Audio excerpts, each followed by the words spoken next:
25 പുസ്തകങ്ങളെ നിരോധിച്ചിരിക്കുകയാണ് ജമ്മു കശ്മീർ ഭരണകൂടം. വിഘടനവാദത്തെ പ്രോത്സാഹിപ്പിക്കുകയും രാജ്യത്തിനെതിരെ അക്രമത്തിന് പ്രേരിപ്പിക്കുകയും ചെയ്തു എന്നാണ് കാരണം പറയുന്നത്. പക്ഷേ പ്രശ്നം അതല്ല. നിരോധിച്ച 25 പുസ്തകങ്ങളിൽ ചിലത് മികച്ച ഇന്ത്യൻ വിദേശ എഴുത്തുകാരും ചരിത്രകാരന്മാരും എഴുതിയവയാണ്. നോക്കാം എന്താണ് ഈ നിരോധനത്തിനു പിന്നിൽ, ഏതൊക്കെയാണ് പ്രധാനപ്പെട്ട പുസ്തകങ്ങൾ. ലഫ്റ്റനന്റ് ഗവർണർ മനോജ് സിൻഹയുടെ നേതൃത്വത്തിലുള്ള ജമ്മു കശ്മീർ ആഭ്യന്തര വകുപ്പാണ് ചൊവ്വാഴ്ച ഉത്തരവ് പുറപ്പെടുവിച്ചത്. ഈ പുസ്തകങ്ങൾ ജമ്മു കശ്മീരിനെ സംബന്ധിച്ച് തെറ്റായ വിവരങ്ങൾ പ്രചരിപ്പിക്കുന്നുവെന്നാണ് പറയുന്നത്. യുവാക്കളെ അക്രമത്തിലും ഭീകരതയിലും പങ്കെടുക്കുന്നതിന് പിന്നിൽ പ്രധാന പ്രേരകം ഈ പുസ്തകങ്ങളായിരുന്നുവത്രേ. 2019 കേന്ദ്ര സർക്കാർ ആർട്ടിക്കിൾ 370 റദ്ദാക്കിയത്. ആർട്ടിക്കിൾ 370 റദ്ദാക്കിയതിൻ്റെ കൃത്യം 6ാം വാർഷികത്തിലാണ് ഈ ഉത്തരവ് പുറപ്പെടുവിപ്പിച്ചത്. തുടർന്ന് ജമ്മു കശ്മീർ 2 കേന്ദ്രഭരണ പ്രദേശങ്ങളായി വിഭജിക്കപ്പെടുകയും ചെയ്തു. നിരോധിച്ച പുസ്തകങ്ങളിലേക്ക് വരാം. അവരുടെ പ്രസാധകരെ നോക്കാം.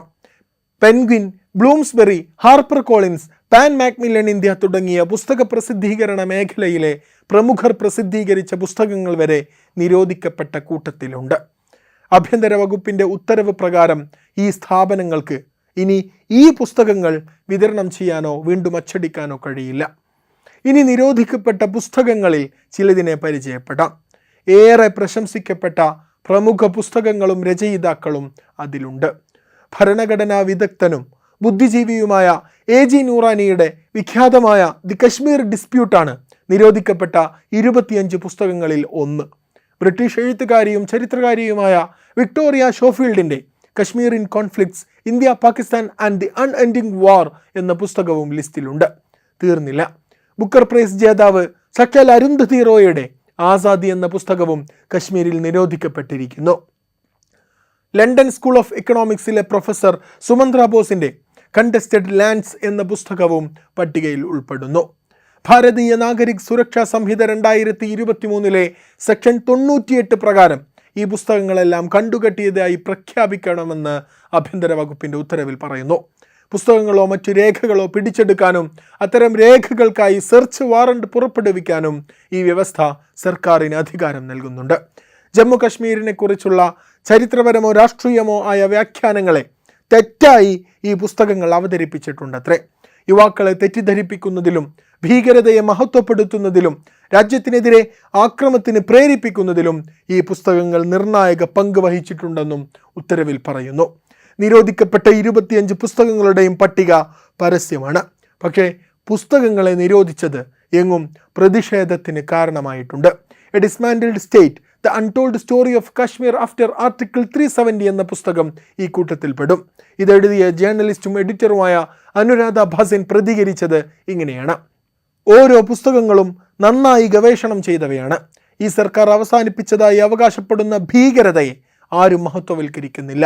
പകരം ചിലർ നുണകളെ വെല്ലുവിളിക്കുന്ന വാക്കുകളെ ഭയപ്പെടുകയാണ്. ഭീകരതയെ മഹത്വവൽക്കരിക്കുന്ന ഒരു വാക്കെങ്കിലും ഉണ്ടെന്ന് തെളിയിക്കാൻ ഞാൻ വെല്ലുവിളിക്കുന്നുവെന്നും അനുരാധ ഭാസിൻ പറയുന്നു. സത്യത്തെ വിലമതിക്കുന്നവർ പുസ്തകം വായിച്ച് സ്വയം വിലയിരുത്തണമെന്നും അവർ പറയുന്നു. ഈ തീരുമാനം കശ്മീരിൽ രാഷ്ട്രീയ വിമർശനങ്ങൾക്കും കാരണമായിട്ടുണ്ട്. All party Hurriyat conference chairman Mirwaiz Umar Farooq എക്സിൽ എഴുതിയത് ഇങ്ങനെയാണ്: പണ്ഡിതന്മാരുടെയും പ്രശസ്ത ചരിത്രകാരന്മാരുടെയും പുസ്തകങ്ങൾ നിരോധിക്കുന്നത് ചരിത്രപരമായ വസ്തുതകളുടെയും കശ്മീരിലെ ജനങ്ങളുടെ ജീവിച്ചിരിക്കുന്ന ഓർമ്മകളെയും ഇല്ലാതാക്കില്ല. അത്തരം സ്വേച്ഛാധിപത്യ പ്രവർത്തനങ്ങൾക്ക് പിന്നിലുള്ളവരുടെ അരക്ഷിതാവസ്ഥയും പരിമിതമായ ധാരണയും മാത്രമേ ഇത് തുറന്നുകാട്ടുന്നുള്ളൂ. സാഹിത്യ പ്രതിബദ്ധത പ്രദർശിപ്പിക്കുന്നതിനായി നടന്നുകൊണ്ടിരിക്കുന്ന പുസ്തകോത്സവം അഭിമാനത്തോടെ സംഘടിപ്പിക്കുന്നവർ തന്നെ ഇത് ചെയ്യുന്നതിലെ വൈരുദ്ധ്യവും ഇവിടെ വെളിപ്പെടുകയാണ്. കശ്മീരിൻ്റെ യഥാർത്ഥ പ്രശ്നം ഈ പുസ്തകങ്ങളാണോ? AG നൂറാനിയും അരുന്ധതി റോയിയും കശ്മീരിനെ കുറിച്ച് എഴുതിയതുകൊണ്ട് ഭീകരവാദം പ്രോത്സാഹിപ്പിക്കപ്പെടുമോ? പുസ്തകങ്ങൾ നിരോധിച്ചുവെന്ന് കരുതി ആളുകൾ ആശയങ്ങൾ ആവാഹിക്കാതിരിക്കുമോ? ജമ്മു കശ്മീർ ഭരണകൂടത്തിൻ്റെ ഉത്തരവിന് പിറകിൽ ഇങ്ങനെ ഒട്ടേറെ ചോദ്യങ്ങൾ ബാക്കിയാവുകയാണ്.